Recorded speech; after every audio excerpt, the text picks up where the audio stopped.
Stay tuned. I want to take you on this journey with me as I lock my hair.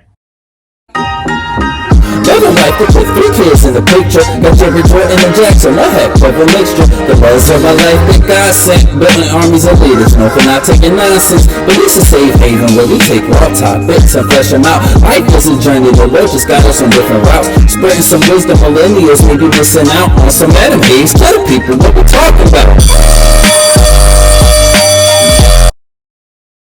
What's up, soldiers? So I did it. I locked my hair. I know, I cannot believe it, but it is honestly one of the best decisions I've made in a very long time. Now, I'm not really a person that's into the whole Black History Month thing. Like, I know that sounds bad, but I just feel like Black History Month is kind of like Valentine's Day. Like, you tell somebody that you love them on February 14th, and then on February 15th, do you continue that love? I think that the idea behind Black History Month acknowledges the fact that Black history needs to be taught all the time.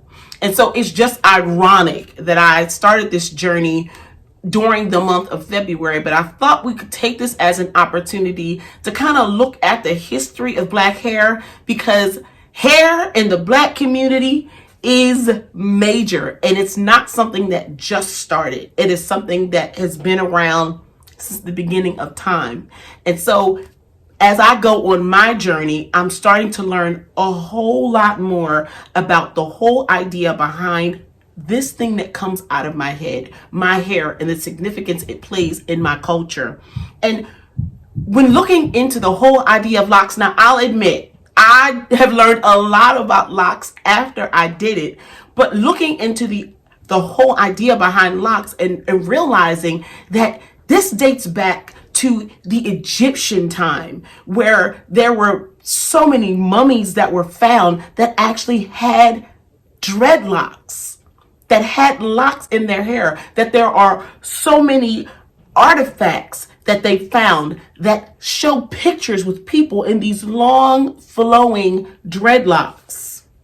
They've been discovered in archaeological sites in Egypt and all kinds of things. And it talks about the idea that hair was a symbol in Africa. It was a symbol of your status, of your fertility, of your role in the community, of your marital status. Like, it played a major role. And they were so creative in the things that they put in their hair to cause it to grow. Things like natural things from the earth, clay and all types of things. And so it was used to adorn our hair. And then we were brought over to the United States. Now, when you're on the bottom, when you're in the bottom of a ship, the last thing that you're thinking about is your hair. They didn't have no Sally beauty products down there. You wasn't going to the corner store, to the hair store. No. We were in the bottom of a ship. And so imagine that you're sitting in the bottom of a ship for months and you don't have the ability to comb your hair. So what naturally happens?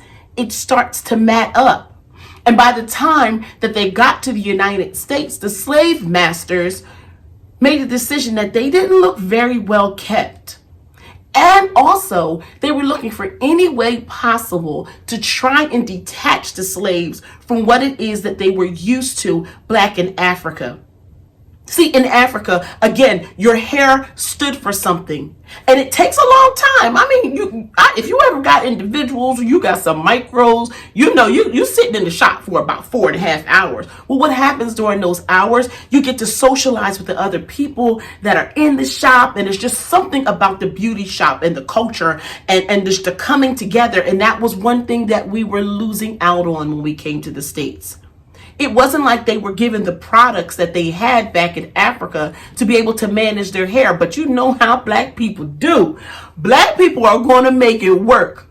One thing that you can learn is that we are a people who thrive and survive. And so they may not have had the natural products that they may have used back in Africa, but they used what they had. They used things like bacon fat grease. They use things like kerosene. And if I can't find me a comb, I'm going to use what the sheep have. And they would use the sheep brush to actually brush their hair because they understood the importance of trying to maintain some type of semblance of what they were used to. So then in 1700, things started changing for blacks, for free blacks. They would be walking around and their hair was so beautiful. And there was a sense of jealousy from individuals that say, what? Why my man looking at her? It was a law called the Tignon Law. And the Tignon Law said that black women had to cover their hair, that they weren't allowed to wear their hair out. And so that's where you see the inception of the head wraps. Now, there's a lot of discussion. Hey, listen, I work with teenagers and I see them coming in with bonnets and, talking about it's a part of the culture. That's not what this conversation is, but it is important to recognize the history, to understand the beautiful scarves and the beautiful decorations, because one thing, like I told you, black women are going to make it happen. And they said, okay, if you're going to make it a law that I am not going to be able to wear my hair, I'm going to rock this wrap. What I'm going to do is rock this beautiful adornment. See what you can do with that. And so hair continues to evolve, continues to grow. And then 1845, Lord have mercy, here come the invention of the hot comb. Now, a lot of people think that it was Madam C.J. Walker that invented the hot comb, but it was not. See, this was something that was brought over to the United States from either France, Italy, somewhere over in Europe. They came up with this great idea that I'm sitting there the night before Easter with my mom and this hot comb trying to figure out how to straighten my hair, who at the end of the day, after church, my hair is going to end up being this big. But that is the idea of the hot comb, because even during slavery, the idea of straight hair equated to a higher status as well as more value, because slaves that had straighter hair and had fairer skin sold for more. So this idea of hair has been something that has been ingrained in us forever. It was the idea that, okay, now the slave bought into the mentality that, okay, I'm not worth as much because my hair isn't. So let me make sure that my children's hair is straight. One thing that my mother did not play is not having your hair combed. And I have to admit, I'm guilty of that with my son. When he made the decision to wear his hair, it just grew, and he didn't want to touch it, and he just wanted to wear it natural. And I said to him, you need to maintain your hair. You need to comb your hair. You need to make sure that you're going out looking decent. But who's to say that the way that he was going outside wasn't decent? It was something that I inherited, something that I took on myself, and then I put it on him. Now, after the straightening comb came the relaxer. Oh, yes, the infamous relaxer, where you lay there and you just wait and see how long you can endure before you have to rinse it out. You're like, let it sit there a little bit longer. Let it sit there a bit longer, because you know the longer that it sits in your hair, the straighter your hair is going to be. Now, let me even the playing field for all those in the community, all my soldiers out there. A relaxer, or as we call it in our community, a perm. A perm is used to straighten the roots. Now, it depends on the type of hair that you have. Depends on how many times you're going to get a perm or a relaxer. It's not the perm that, in other communities that makes your hair straight curly. No. This is used to make your hair straight. And so you would have people putting relaxers in their hair. And then we started to see a little shift in the community when we started to see stars like the late, great Cicely Tyson, who showed herself in cornrows in her drama East Side, West Side. And we started to say, hold up, we might be accepted. And then you had people like Angela Davis that came out with the big fro, say it loud, I'm black and I'm proud, and black is beautiful. And we started to say, whoa, wait a minute. We might be able to actually embrace this idea that our hair is beautiful just the way it is. And then again, things started to shift, and we started to see different actors on TV, and they had the beautiful straight hair. And so we started getting into the straight hair, and people thought, oh, if I have straight hair, I'm good to go. But I'm so glad for this generation that has brought back the idea that, wait a minute. I don't have to have straight hair to be accepted. I don't have to wear a weave to be accepted. The great thing is that I have a choice.